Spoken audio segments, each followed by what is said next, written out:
सिंह साहब, माओवाद पे, नक्सल पे और माओवाद, नक्सल और जिहादियों के इस पूरे घालमेल पे आप एक लंबे वक्त से बोलते रहे हैं और आपने इस ट्रेंड को भी देखा होगा कि हिंदुस्तान में ख़ासतौर से जो ट्राइबल एरियाज़ हैं जहाँ सबसे ज़्यादा है, चाहे वो झारखंड हो, चाहे तेलंगाना हो या फिर आप आंध्रा हो, जब जब चुनाव होते हैं आपको याद होगा कि किस तरीके से आंध्र प्रदेश में चंद्रबाबू नायडू के बिल्कुल बाल बाल बचे थे वो।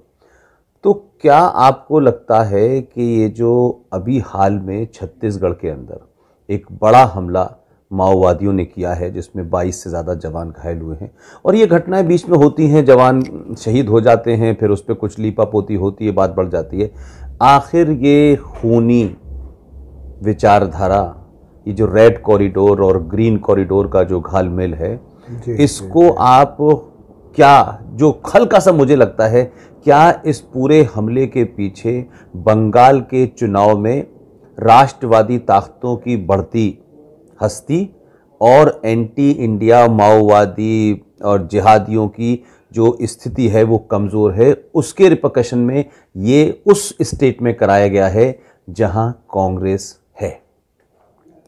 नहीं, आपने बिल्कुल सही फरमाया। मेरा भी एनालिसिस है और मैंने अपनी किताब में बड़ी विस्तार से इस पर लिखा है। मुझे याद है कि जब 24 फरवरी के दिन जब हमारा किताब का विमोचन हो रहा था और आपने ये लोगों को ये बताया अपने भाषण में कि इसमें, अपने संबोधन में, कि इसमें 10 चैप्टर्स जो है, 52 में से 10 चैप्टर्स माओवाद पे लिखे गए हैं। तो लिखने का कारण यही था कि ये बहुत ही एक ग्रेव प्रॉब्लम है, बहुत ही सीरियस प्रॉब्लम है हिंदुस्तान में, और उसको एडिक्वेटली एड्रेस नहीं किया गया और मैं उसके हर पहलू को बताना चाहता था। और आपने देख लिया, सभी लोग कह रहे थे, हमारे जो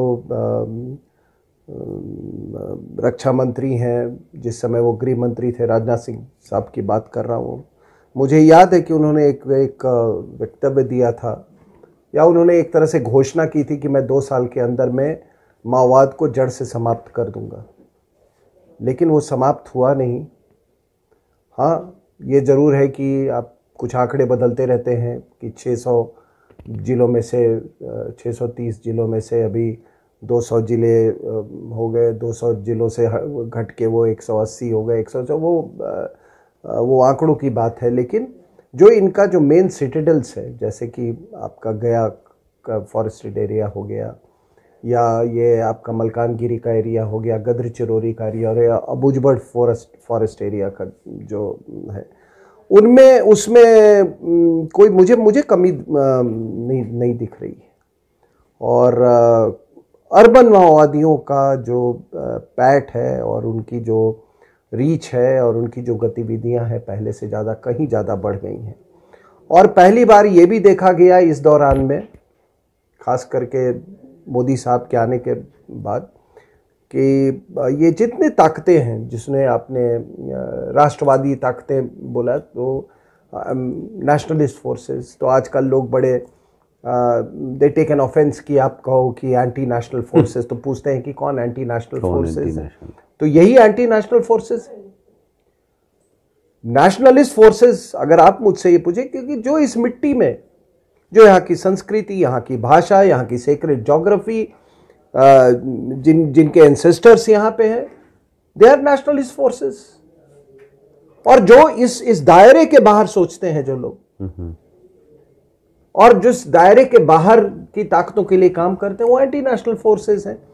और इसमें आपने वो जिहाद का आपने देखा कि ये जिहादी ताकतें और माओवादी ताकतें ये किस तरह से सक्रिय हैं बंगाल में। और ये दोनों ही एंटी नेशनल फोर्सेस हैं, क्योंकि ये इनकी ग्लोबल विचारधारा है।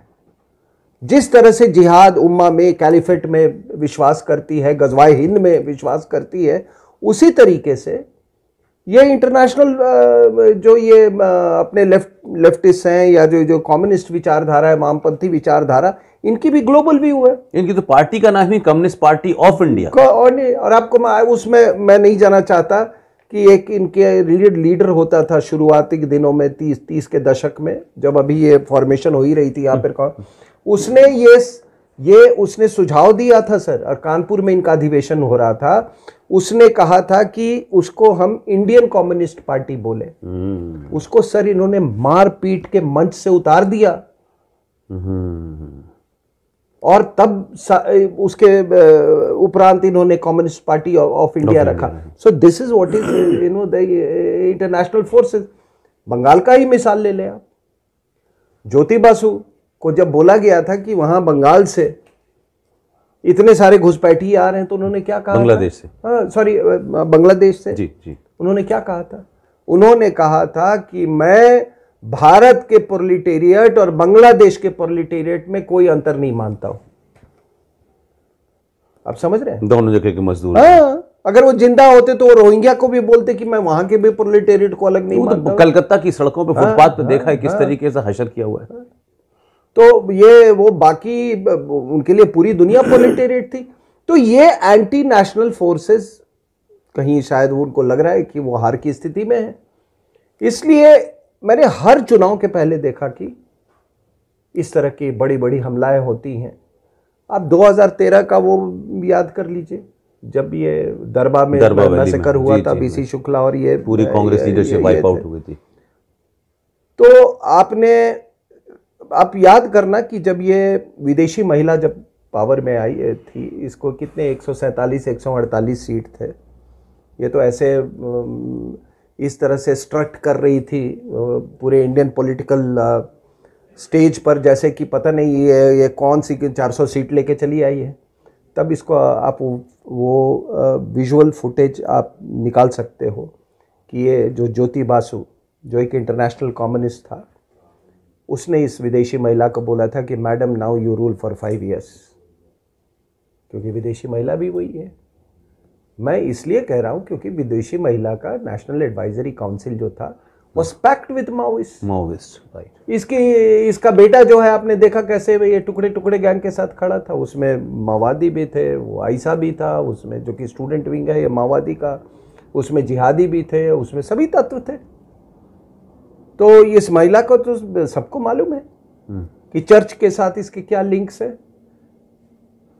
आपको कभी कहानी बताऊंगा, इसने किस तरह से पोप आया था। पोप किसी को प्राइवेट ऑडियंस नहीं देता है, और किस तरह से इसकी मुलाकात करवाई थी। और उस आदमी से भी आपको कभी मिलवा दूंगा जिसने पूरा पोप के साथ अरेंजमेंट किया था। इसने अरुणाचल की सरकार गिरवा दी थी साहब। वहां के लोगों ने ये विदेशी महिला को कहा कि यहाँ कन्वर्जन बड़ा मुश्किल हो गया है, क्योंकि वो जो मुख्यमंत्री जिसको हटाया गया था वो इस दुनिया में नहीं है। उसका भाई मेरा दोस्त है, उसने मेरे को बताया था कि चर्च के कहने पर इसने तिरप सेक्टर में जो 7 MLA होते हैं ना, ये क्रिश्चियन, उनसे इसने तख्ता पलटवा दिया था कि कन्वर्जेंस के लिए।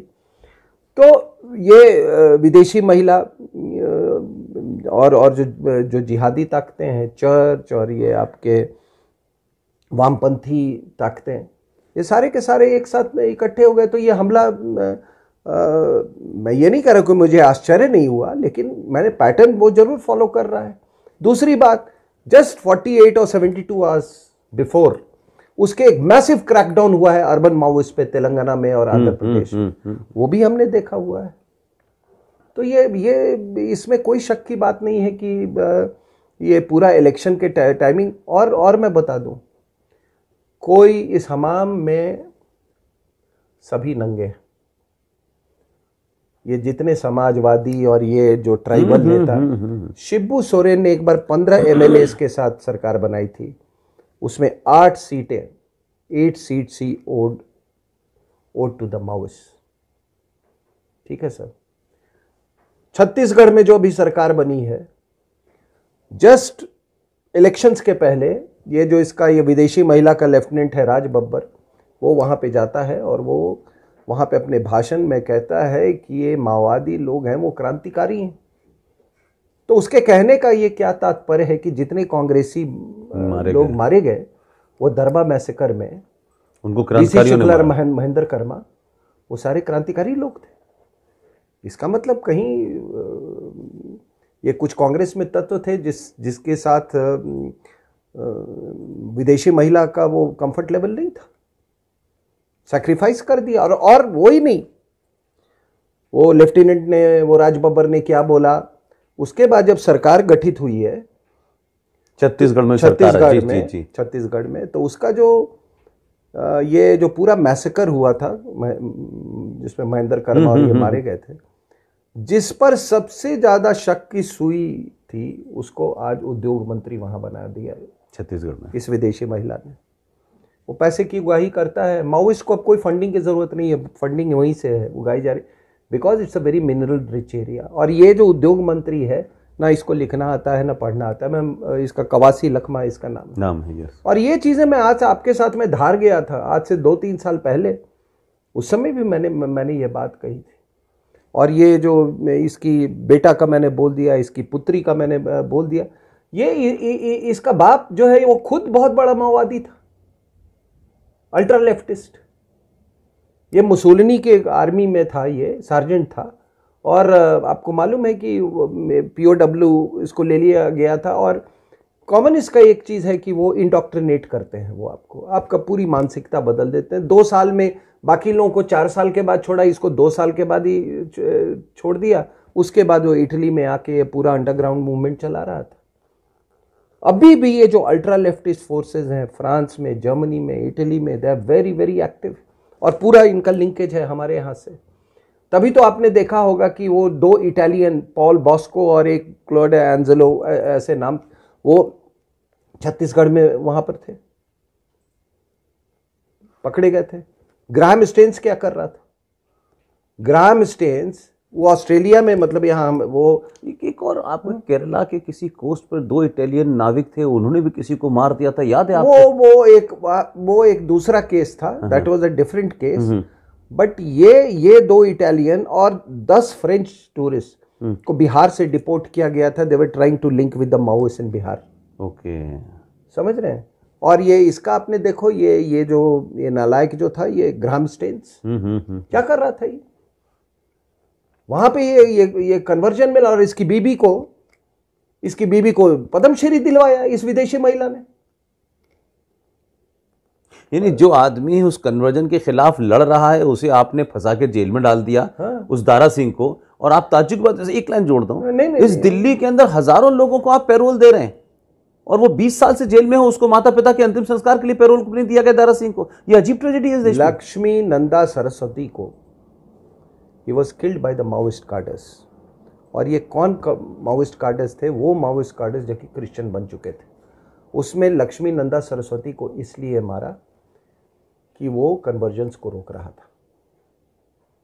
और यही हकीकत है। तो शंकराचार्य को भी तो अभी मैं और आप वहाँ डाल्टेनगंज में गए थे। अच्छा, जी। तो मुझे याद है, अभी थे वहाँ पर एक युवा नेता वहाँ आया और उसने आपके सामने जो कहा कि ये देखिए यहाँ पर ये चर्च क्या कर रहा है, ये तो ये ओपीएम की खेती कर रहे हैं यहाँ पे, और पूरा इनका माओइस्ट से लिंक है।